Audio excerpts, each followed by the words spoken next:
С люстры вода текла. Ламинат весь у нее разбух. Это кошмар, что был. Осадки обернулись непредвиденными хлопотами. Жители последнего этажа запаслись тазами и ведрами. По прогнозу – дожди. Жители шестиэтажки на улице Курашова в буквальном смысле остались без крыши над головой. Они не понимают, почему на несколько месяцев затянулась замена кровли. Для них сейчас самое главное, чтобы наконец заделали зияющую брешь, из-за которой уже затопило несколько квартир. Работы начали еще в июле. Судя по информации на баннере, срок окончания капитального ремонта – сентябрь 2021. Но, как сообщили в исполкоме города, на сегодня работы выполнены только на 59%. Всю работу можно было совершенно спокойно закончить за 1 месяц. А вот ее, так сказать, растянули. По словам жильцов, им не повезло с подрядчиком. Ну и что? Ноль внимания, фунт презрения. И вот эти подрядчики, которые уже раньше были уже ненадежные, нам их дали. И вот результат. 2 рабочих ходят без дела, делают видимость, что что-то делают. Они говорили, что идет дождь, поэтому они работать не могут. Ну, в принципе, сейчас будет всегда дождь идти, поэтому... А потом снег пойдет.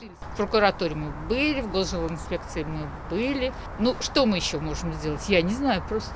Ну вот когда первый снег и дожди пошли, вот у нас здесь затопило, все текло до 1-го этажа. Бабушки сами у нас тазики, ведра ставили. От дождей пострадал не только подъезд, но и несколько квартир на верхнем этаже. Собственникам данной квартиры подрядная организация возместит причиненный ущерб, а также уберет последствия протечки в подъезде. Подрядная организация выполнила все необходимые мероприятия на кровле во избежание повторного затопления в случае выпадения осадков. Мы сегодня побывали на крыше и увидели, какие мероприятия были проведены. Судя по всему, надежная защита жителей в полиэтиленовой пленке, растянутой по всей кровле. Сегодня разбираться в этом деле приехали представители прокуратуры, жилищной инспекции, службы технического надзора и фонда ЖКХ. Приехал и подрядчик. Прокуратурой Вахитовского района проводится проверка по факту нарушения срока выполнения капитального ремонта многоквартирного дома. По результатам проверки при наличии оснований будут приняты меры прокурорского реагирования. Представитель подрядной организации обещал нам завершить работы 1 ноября, ровно через неделю. Скажите, пожалуйста, когда ремонтные работы будут завершены? Есть планы какие-то? В ближайшее время, в данный момент работы ведутся. Да, мы видим, может это неделя, месяц. Сейчас дожди начнутся. В течение недели.